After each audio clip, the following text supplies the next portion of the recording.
একটা ছবিতে মানুষ একটা চরিত্র সামলাতে পারে না, তিনটে চরিত্র সামলাতে চেষ্টা করেছো। মানে সামলালাম না পিছলে পড়লাম এখনো আজকের দিনে দাঁড়িয়ে খুব প্রাসঙ্গিক, কারণ এখন তো মনে হচ্ছে যে মন্দির মসজিদ, কিন্তু তখন যুগপুরুষ চৈতন্যদেব রাস্তায় নগর কীর্তন শুরু করেছিলেন। মন্দিরে সেই সময় ব্রাহ্মণদের প্রভাব বেশি, যারা শূদ্র সেভাবে যেতে পারতেন না। যখন সৃজিত মুখোপাধ্যায় পরিচালক হিসেবে কোনো বিষয়ে স্ক্রিপ্ট আসে, তখন কি না বলা যায় না? আমি তো না বলতে চাইনি, সুতরাং না বলা যায় কি যায় না আমি সেখানে যাচ্ছি না। এটা অনেকে থাকে যে আমাকে কাস্ট করেন না, অনেকে বলে সৃজিতদা তো আমাকে নেন না, ঠিক আছে, সেখানে সৃজিতদাকে এইসব ভাবেন যে কারা আমাকে কোন পার্টিতে বলেছেন যে আমাকে নেন না? না, আমি সত্যি কাকে কাস্ট করবো আমি নিজেই জানি না যতক্ষণ না চিত্রনাট্যটা লেখা হচ্ছে। এবং আমি আমার খুব কাছের মানুষদেরও আমি কোনোদিন কাস্ট করিনি, এরকম হয়েছে। আবার চরম শত্রুকেও ছবির পর ছবি কাস্ট করেছি, সেটাও হয়েছে। চরম শত্রু ইন দ্য সেন্স কোনো শত্রু আছে না, চরম শত্রু যে আমার যদি মনে না হয় সে আপনি যেই হন আমি আপনাকে কাজ করবো না। যদি মনে হয় যে আপনাকে, তাহলে the reverse also goes true. একটা পরিচালক যে খুব শুরুর দিকে থাকে, তার অনেক চিন্তা থাকে যে প্রডিউসারকে খুশি করতে হবে, তার বক্স অফিস কালেকশন ভাবতে হবে, ছবিটাও ভালো হতে হবে। সেখানে সেই ভয়টা তোমার বোধহয় নেই, এটা আমার যা মনে হয়। এটা অটোগ্রাফের সময় ছিল না। অটোগ্রাফের সময় আই ওয়াজ ভেরি সার্টেন যে আমার এই ছবিটা বানাতে হবে। আপনারা যদি বানান ভালো, না বানালে আমার অন্য কারোর কাছে যেতে হবে। কিন্তু সেখানে কোনো আইটেম নাম্বার ঢুকবে না, বা সেখানে হ্যাপি এন্ডিং হবে না। এই জন্য প্রথম, দ্বিতীয়, তৃতীয়, চতুর্থ, পঞ্চম প্রডিউসার হয়েছে এসবিএফ। নমস্কার বন্ধুরা, রেক স্টুডিওজ ইন্ডিয়ায় আমরা স্বাগত। আর আজকে আপনাদের আলাদা করে নতুন কিছু বলতে হবে না। সামনে যে ছবিটা দেখতে পাচ্ছেন আর যাদেরকে দেখতে পাচ্ছেন, তারা খুব পরিষ্কার করে দিয়েছে যে খুব শীঘ্রই তারা গৌরাঙ্গের নাম নেবে সিনেমা হল। আর যিনি রয়েছেন captain of the ship Srijit Mukhopadhyay আমার সাথে, আর তার ঠিক পাশে অরণ্যা বন্দ্যোপাধ্যায়, আর আমার ঠিক পাশে ঈশা সাহা। তো অবশ্যই লহ গৌরাঙ্গের নাম নেই, এই ছবি নিয়েই অবশ্যই আমাদের গল্প। আর যেটা নিয়ে আমাদের সবসময় একটা স্পেকুলেশন থাকে যে সাধারণত আমরা দেখেছি টেলিভিশন সিরিয়ালে এই টার্গেটসগুলো খুব নেওয়া হতো যে এই ধরনের ঐতিহাসিক বা পৌরাণিক চরিত্রদের তুলে আনা। সেখানে আমি বলবো না সিনেমা হয়নি, কিন্তু সেখানে সৃজিত মুখোপাধ্যায় এই প্রচেষ্টাটা করেছে এই গৌরাঙ্গের চরিত্রকে এনে। তুমি কি বলো? আমার সবসময় মনে হয় যে যে কোনো চরিত্র বা যে কোনো গল্প বা ইতিহাসের যে কোনো অধ্যায়ের অনেকগুলো দিক থাকে। এবার একসাথে অনেকগুলো দিক নিয়ে চলাটাই আমি কথক হিসেবে প্রেফার করি। তো এই ছবির যিনি মূল কর্ণধার রানা সরকার, ওনার পারসিস্টেন্ট ধ্যাতানের জন্যই কিন্তু আমি চিত্রনাট্যটা লিখতে বাধ্য হয়েছি। কারণ জাতিস্বর এবং চতুষ্কোণের পর কি করবো একসাথে কাজ, কি করবো করতে করতে ও আমাকে বলে যে এইটা নিয়ে এইটাই হোক। তো এবার ও নিজে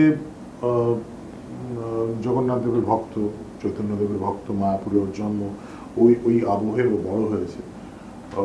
ও অ্যাকচুয়ালি শ্রী চৈতন্যদেবকে ঈশ্বরের একটা অংশ বলে মনে করে, এবং তার সঙ্গে শ্রী চৈতন্যদেবের সামাজিক এবং রাজনৈতিক যে প্রেক্ষাপট সেই সম্বন্ধেও অবগত।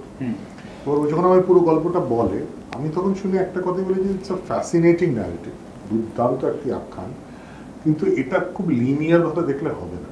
এই গল্পটা যদি বলতে হয় এবং এই গল্পের এখনকার প্রাসঙ্গিকতাকে যদি মানুষের সামনে নিয়ে আসতে হয়, তাহলে there has to be points where this touches our lives today, এখনকার জীবনকেও ছুঁয়ে যেতে হবে।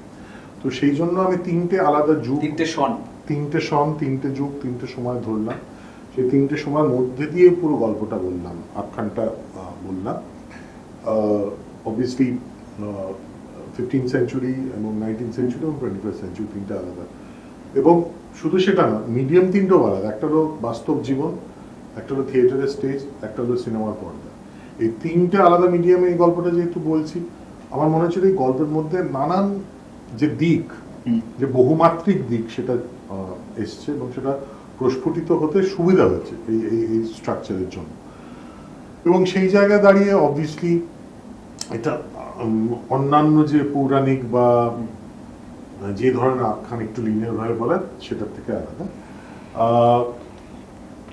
বাকিটা অবভিয়াসলি অনেক একটা বড় নদীর মতো গল্পটা বয়ে চলেছে শ্রী চৈতন্য মহাপ্রভুর জীবন শুরু থেকে শেষ। তার সাথে অন্যান্য জীবন কিভাবে এফেক্টেড হচ্ছে সেগুলোও আছে, সেটা নানান শতাব্দীর গল্প প্রতিধ্বনিত হচ্ছে, সেটা এই স্ট্রাকচারে ছবিটিকে মাউন্ট করা। একদম। আর এই লেয়ারের মধ্যে আরেকজন, যিনি অনন্যা বন্দ্যোপাধ্যায়ের কাছে যাবো, জিজ্ঞেস করবো যে তোমার ক্ষেত্রে এই তিনটে সনে তোমার বিচরণ রয়েছে যদি ভুল না করি, আর এই তিনটে সনে আলাদা আলাদা নামে হয়তো তুমি বিচরণ করেছো। তো একটা ছবিতে মানুষ একটা চরিত্র সামলাতে পারে না, তুমি তিনটে চরিত্র সামলাতে চেষ্টা করেছো। হয়তো সেই চরিত্রের আঙ্গিক ভেতরকার অস্ত্রটা একই ছিল, কিন্তু তুমিও, তোমার কাছে এটা কতটা কঠিন ছিল? মানে সামলালাম না পিছলে পড়লাম, সেটা তো দর্শক বললে, to but be তোমার tested। ব্যক্তিগত, যে দিকটা। তবে যিনি এটাকে হ্যান্ডেল করলেন তার প্রতি অগাধ আস্থা, বুঝলেন তো। সুতরাং সেই জায়গা থেকে আশা করি যে গোটা বিষয়টা বোধহয় মানুষ ভালোভাবে নেবেন। এই ক্ষেত্রে নিজের শূন্য ক্রেডিট এবং পুরো ক্রেডিটটাই ডিরেক্টর সৃজিত মুখার্জি। অভিনেত্রীর সত্তার যেটা রয়েছে তোমার, সেটা কিভাবে তুমি নিজেকে ডিল করেছো ওই জায়গাটায়? তিনটে দিক যেটা বললাম, তিনটে ক্ষেত্র, তিনটে সন। সেটা গল্পটা শুরুতে ওনার সঙ্গে যে আমার কথা হয়েছিল তখন এত সুন্দরভাবে আলাদা করে ন্যারেশন করেছিলেন, এবং ওই টাইম স্প্যান যেটা তুমি শন বলছো সেটা তো আলাদা করে ভাগ করা, এবং সেই সময়ের সমাজ, এবং সেই সমাজের শুধু শুধু সমাজ তো নয়, সেখানকার সাহিত্য, সেখানকার সঙ্গীত, সেইগুলো এত আলাদা করে ব্যাখ্যা এবং তার প্র্যাকটিস রিহার্সাল হয়েছে মিড অংশটা। হ্যাঁ, সুতরাং সেই জায়গায় কেমন সেই সময় সাজগোজ, পোশাক আশাক এবং সঙ্গীত, সাহিত্য সব মিলিয়েই সেই চরিত্রের ওপর তার তো প্রভাব পড়েই। তো সেটা বিশ্লেষণটা খুব ভালোভাবে হয়েছে, এবং যেহেতু ওই অ্যানালিটিক্যাল একটা মাইন্ডসেট সৃজিত মুখার্জি থাকে, সুতরাং সেই জায়গা থেকে সুবিধা হয়েছে যে আপনি জানেন সেই সময়টা কি পরিস্থিতি, পরিবেশ, সমাজ কেমন ছিল, এবং তারপরের রাইট, এবং তারপরেরটা, এবং একদম শেষে এসে 21 শতকে সেই যে 15 সেঞ্চুরি যে সময়, তার যে প্রভাব, সেটা যে এখনো প্রবাহমান, একই সঙ্গে চলছে, এবং কতটা জাস্টিফাইড। কখন শুরু হয়েছিল জাতিগত বিভেদ নিয়ে, সেইটা এখনো কিন্তু কাস্ট সেন্সাস হচ্ছে। ইভেন পশ্চিমবঙ্গে বলছি না, কিন্তু প্যান ইন্ডিয়া চিন্তা করে দেখবেন, উত্তরপ্রদেশে অনার কিলিং হয়, এখনো সেই জাতি বিভেদ, সেটা কিন্তু স্টিল দেয় সেইটা যে এখনো, অথচ সেই অনুপ্রেরণা সেই সময় যেটা হয়েছিল সেটা যে এখনো চলছে, এবং সেটা একটা জাতিকে ঐক্যবদ্ধ করতে সাহায্য করে। এখনো আজকের দিনে দাঁড়িয়ে খুব প্রাসঙ্গিক, কারণ এখন তো মনে হচ্ছে যে মন্দির, মসজিদ, কিন্তু তখন যুগপুরুষ চৈতন্যদেব রাস্তায় নগর কীর্তন শুরু করেছিলেন। মন্দিরে সেই সময় ব্রাহ্মণদের প্রভাব বেশি, যারা শূদ্র সেভাবে যেতে পারতেন না, এবং এমন একটা যুগের সূচনা করলেন, রাস্তায় নেমে কীর্তন, নাম সংকীর্তন, সেখানে সংস্কৃত শব্দ নয়, মনের আবেগ, এই গানগুলো সৃজিত মুখার্জির ছবিতে, ডায়ালগস এবং কথোপকথন, তাদের পোশাক, সেই সময় সবটাই আপনাকে ওই চরিত্রের মধ্যে ঢুকে যেতে সাহায্য করে। সুতরাং আলাদা করে নয়, তবে বেশ ভালো করে বিশ্লেষণ এবং ওয়ার্কশপ সেটা তো হয়েইছে, এবং বারবার, একবার দুবার না। এটাই বলবে আমি জানি। আর এবার আমি ঈশার কাছে যাব। এই সনের লড়াই চলছে, 3 সনে কারা কি করে গেছে, কোন সনের লড়াই করেছে একটু প্রথম জানতে চাই। আমি লড়াই করিনি, তবে আমি এই সনে আছি। তুমি এই সনে আছো, সেটা আমি টিজারও দেখেছি। আর তোমার আর কোন? আমি এই সনে আছি, কিন্তু অন্যান্য সনগুলো নিয়ে কাজ করেছি। তোমার রিসার্চটা চলছে? আমার রিসার্চ চলছে, এবং ওই মানুষটাকে নিয়ে একটা ছবি বানানোর কাজ যেটা সৃজিতদা করেছে, সেটাই আর কি বেসিক্যালি আমি সিনেমায় করেছি। একদম। আর তোমার কাছে জিজ্ঞেস করবো যে যখন সৃজিত মুখোপাধ্যায় পরিচালক হিসেবে কোনো বিষয়ে স্ক্রিপ্ট আসে, তখন কি না বলা যায় না? জিজ্ঞেস করবো। না, আমি তো না বলতে চাইনি, সুতরাং না বলা যায় কি যায় না আমি সেখানে যাচ্ছি না। যখন মানে সৃজিতদা যখন প্রথম ফোন করেছে, আমার মনে হয় ফোনের ওপারে আমি একটু পজ দিয়ে বলেছিলাম সত্যি, এরকম কিছু একটা ছিল, কারণ তখন ওই বিশ্বাস হচ্ছিল না যে সৃজিতদা ফোন করেছে, এবং ওই ক্যারেক্টারটা যেটা সৃজিতদা নিজে বেসিক্যালি, এবং সেইখানে করতে বলেছে, এবং খানিকটা এরকম কাঁপছিলাম। তারপরে রানাদার সঙ্গে একটা বিষয় রয়েছে সৃজিতদার নাকি? না, প্রত্যেকটা অ্যাক্টরের তো একটা তো থাকে না যে আমি এই ডিরেক্টরের সঙ্গে কাজ করতে চাই, ওই ডিরেক্টরের সঙ্গে কাজ করতে চাই। প্রথম কাজ করছি, তো সব সময় থাকে এটা মানে কৌতূহল, আমি জানি না, বাট আমার না মনে হয় যেটা বলছেন যে চরিত্রটা কি চরিত্র আমার হিসেবে মতো কৌতূহলী, ও আচ্ছা, হ্যাঁ, সেটা আমি হ্যাঁ প্রেক্ষাপটটা ওইভাবে হ্যাঁ হ্যাঁ বলছি। একদমই তাই। হুম। চরিত্রটা এক্স্যাক্টলি সৃজিত দাই, শুধু মেয়ে ভার্সন। আর সেটা Lady concept হলো version. সিদ্ধার্থ সেই ধরনের কৌতূহল, যেহেতু একটা ডিরেক্টর সেও হ্যাঁ। নিজে অনেক অবজারভেশন থাকে আর তার কৌতূহল থেকে জানে, নইলে সেটা প্রেজেন্ট রাইট রাইট সেই ক্ষেত্রে বলবো।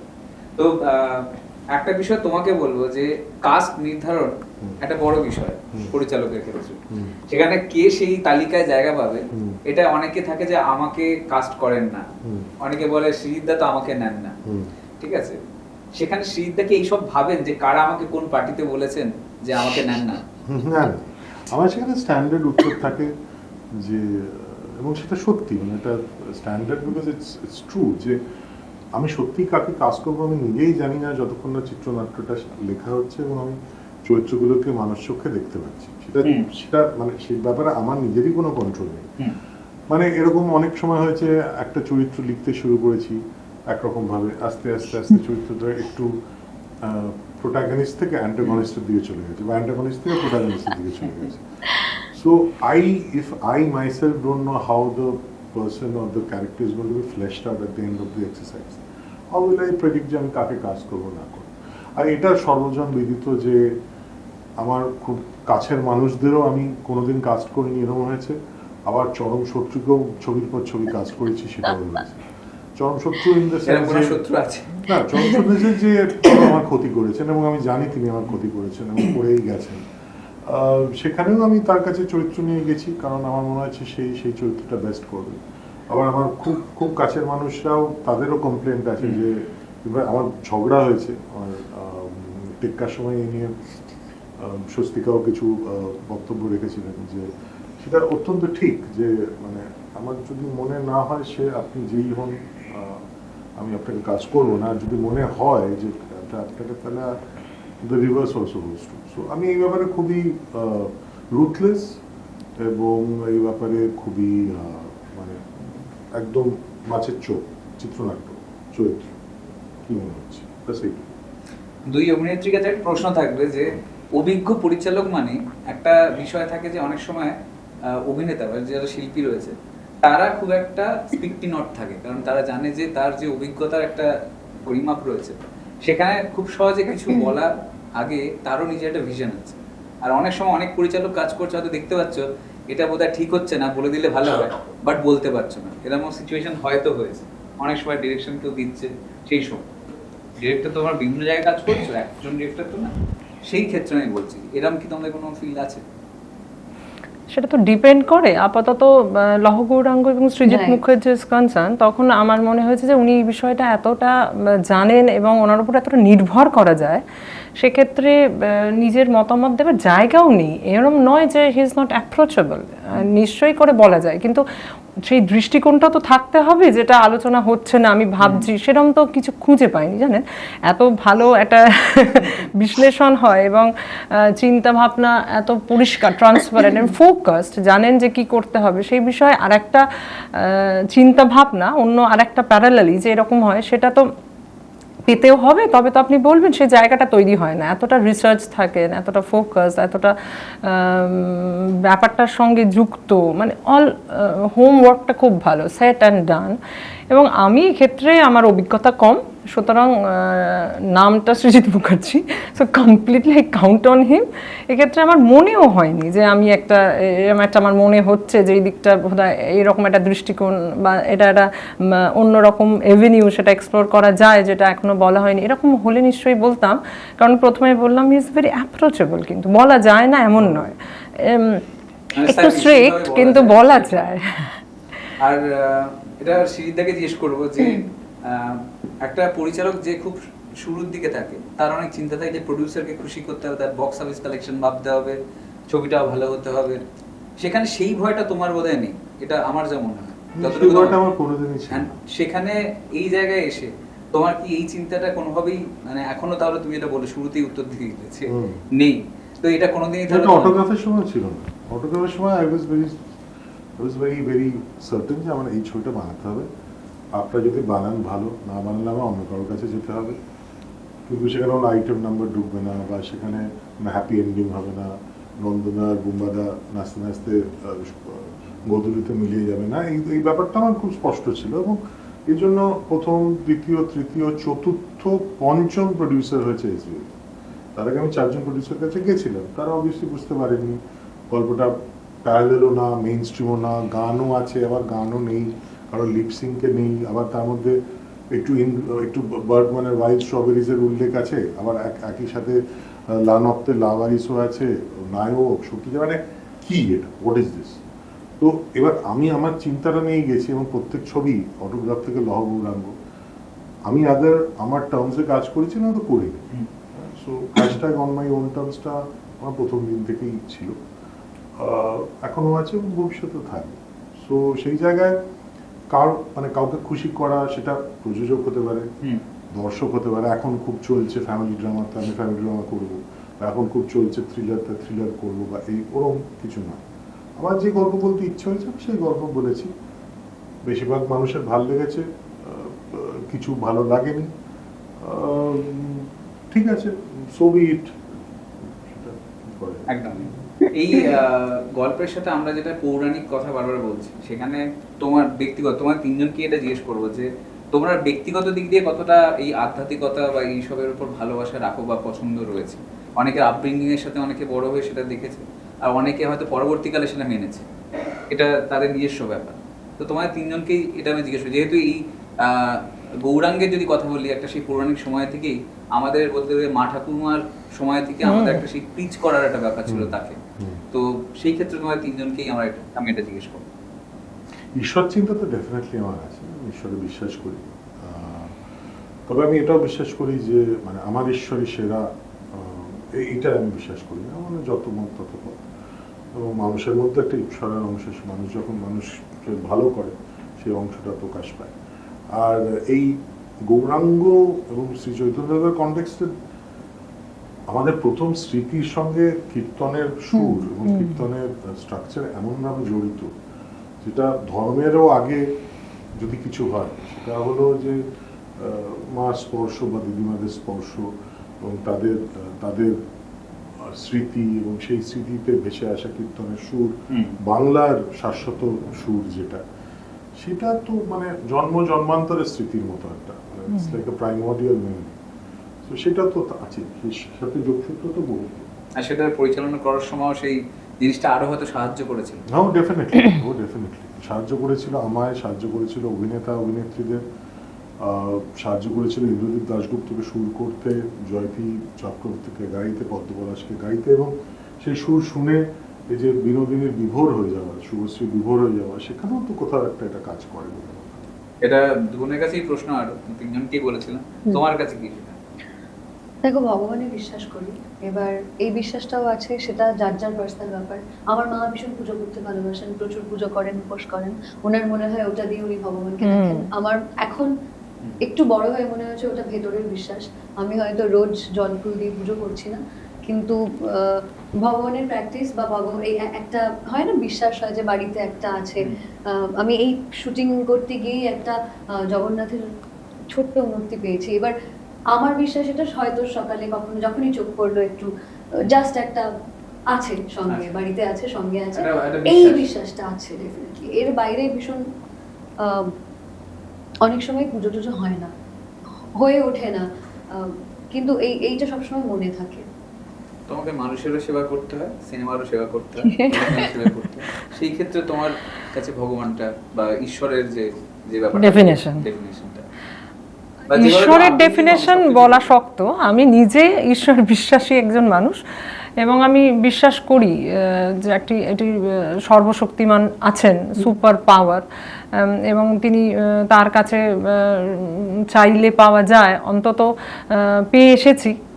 পুজোটা যেটা ঈশা বললো অনেকটা, যে হয়তো রোজ শিবের মাথায় জল বেলপাতা দেওয়া হয় না, কিন্তু কোথাও দিলেও যে সেটা খুব ভুল করে ফেললো, সময় নষ্ট করে ফেললো, আমি এই মতেও বিশ্বাসী নই। এটা আমি সময়ের অভাবে করে উঠতে পারি না, কিন্তু করলে এটা মন্দ নয়।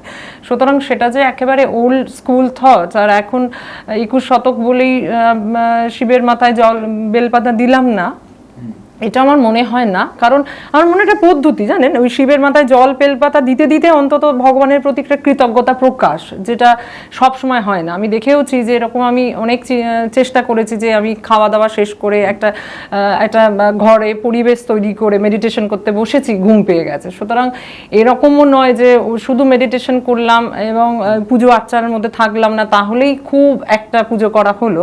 মূল বিষয়টা ভগবানের কাছে কৃতজ্ঞতা, সেইটা প্রকাশের বিভিন্ন মাধ্যম, সেটা যখন যেরকমভাবে সময় সুযোগ হচ্ছে সেটা করার চেষ্টা করি। ফাইনালি আমি সংস্কারের বিশ্বাস করি, আমার বাড়ির একটা সংস্কার। আমি অম্বিকা প্রচুর পুজো করলাম, তারপরে গিয়ে মানুষ খুন করে চলে এলাম, সেই পুজোর সেই হ্যাঁ। আমি অম্বিকা কালনা আমাদের দেশের বাড়ি, তারপরেই গঙ্গা নদী, তারপরেই নবদ্বীপ। সুতরাং শ্রী চৈতন্য গৌরাঙ্গ মহাপ্রভু এবং জগন্নাথ দেবের এই গান শোনা এবং তার নাম শোনা, এই নিয়েই আমার ছোটবেলাটা এবং বড়বেলাটা এখনো কাটছে। সেই একটা তো মাহাত্ম্য আছে, সেই একটা সংস্কার, যেটা শ্রীদা বলছিলেন, সেটা না আপনি নিয়েই জন্মেছেন, মানে খুব একটা অন্যরকম কিছু করতে পারবো না, ওটা তো রয়েছে। এবং প্রারব্ধ আমি বিশ্বাস করি, কর্মে বিশ্বাস করি, ভালো কাজের ভালো ফল, খারাপ কাজের ডেফিনেটলি খারাপ ফল, এবং সেটা থাকাও ভালো।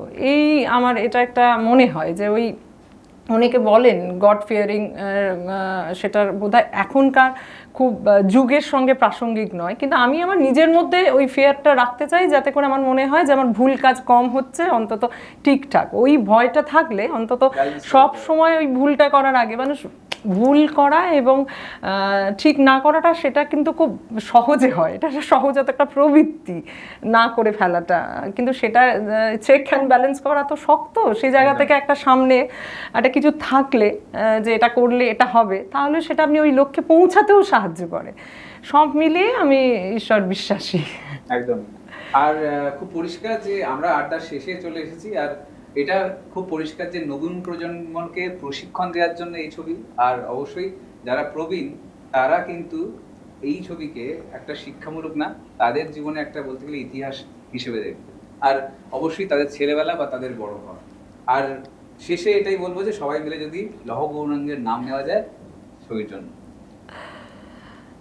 আর একটা বার্তা তুমি দিয়ে দাও, বার্তা দিয়ে শেষ হবে।